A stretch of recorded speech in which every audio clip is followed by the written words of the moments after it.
பாஜகவுக்கு போன முறை 18% இருந்துச்சு. அதிமுகவுக்கு எப்படி முன்ன பின்ன கலைஞர்கள் ஒரு 15% வரும். புதிய வாக்காளர் 10% சேர்த்தோம்னா 15 10 25 25 ஒரு 10 35% 35-40% நெருக்கி வந்துடும்.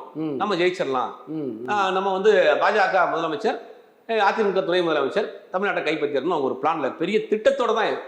அப்ப இது முழுக்க முழுக்க உள்நோக்கம். நிர்மலா சீதாராமன் சொன்ன ஒரு விஷயத்த நீங்க நம்ம மைனூட்டா நோட்டீஸ் பண்ணீங்கன்னா தெரியும். அவங்க சொல்றாங்க ஏதோ ஒரு 100 இல்லாவா ஏதோ ஒரு பேர் சொல்றாங்க. இவர் குளத்தூர் தொகுதியில் இருக்கிறாரு, இவருக்கே 4 வாக்காளர் ஓட்டு ஒரு லிஸ்ட் இருக்கு, இவங்க அப்பா பேர்ல 8 ஓட்டு இருக்குன்றாங்க.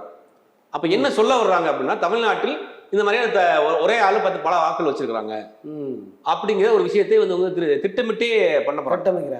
ஆனா இதுல என்ன சிக்கல் இருக்கு அப்படின்னா பெரும்பாலான கட்சி டிடிவி தினகரன் முதல் என்ன சொல்றாங்கன்னா இதுல சிக்கல் இருக்கு, இதை ஃபுல் பண்ண எனக்கே தெரியல, நான் சட்டமன்ற உறுப்பினர் இருக்கு, நாடாளுமன்ற உறுப்பினர் இருக்கு, கட்சி நடத்துறேன், எனக்கே இந்த ஃபார்ம்ல இருக்கிறது புரியல, என்னன்னு தெரியல, மக்கள் வந்து ரொம்ப பாதிக்கப்பட போறாங்கன்னு பேசுறாரு.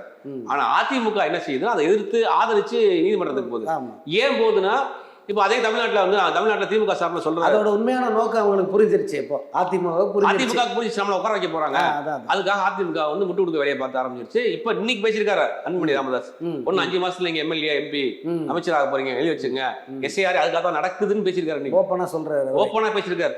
எஸ்ஏஆர் தான் அதுதான் நடக்குது, 5 மாசத்துல நீங்க எம்எல்ஏ ஆக போறீங்கன்னு வெளிப்படையாகவே பாட்டாளி மக்கள் கட்சியினுடைய தலைவராக இருக்கக்கூடிய ராமதாஸ் அன்புமணி ராமதாஸ் இன்னைக்கு பேசியிருக்காரு. அப்ப ஒரு திட்டத்தோடு இவங்க வர்றாங்க.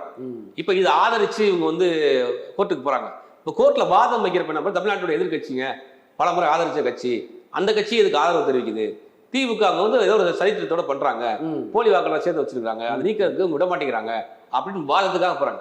திமுக கோர்ட்ல வச்ச வாதம் கிறிஸ்துமஸ் வருது, அதுக்கு பிறகு பொங்கல் ஹாலிடேஸ் வருது அப்படிங்கிறத கபில் சிபலும் என்ன பேசியிருக்காங்க. ஆனா அதை எதிர்த்து இன்னொரு கவுண்டர் கொடுக்கறதுக்கு அதிமுக வச்சு பண்றாங்க. அதிமுக ஒரு மாநில கட்சி, எம்ஜிஆரால் ஆரம்பிக்கப்பட்ட கட்சி, அந்த அம்மா எவ்வளவு கட்டுக்கோப்பா வச்சிருந்த கட்சி இன்னைக்கு தமிழர் விரோத ஒரு கட்சியா மாறி மக்கள் இன்னைக்கு ஒவ்வொருத்தரும் கையில ஃபார்ம் வச்சுட்டாங்க. பாஜக கூட போடல கேஸ், அதிமுக போடுது. பாஜக வந்து அதிமுக மூலியமா போடுது. பாஜக போட்டா நேரடியான எஃபெக்ட் இருக்காது, நேரடியாக போடல, இல்ல எஃபெக்ட் இருக்காது. தமிழ்நாட்டில் இருக்கக்கூடிய ஒரு எதிர்கட்சி போட்டா அது எஃபெக்ட் வேற மாதிரி இருக்கும். அது திட்டமிட்டே தான் போடுறாங்க. அதுக்கு பாஜக அதிமுக பலியாடா இருக்கு. தமிழ்நாட்டில் தமிழர்களுக்கு விரோதமான ஒரு கட்சி அதிமுக மாறி நிக்குது அப்படிங்கிறது உண்மையிலே வருத்தமான விஷயம் தான்.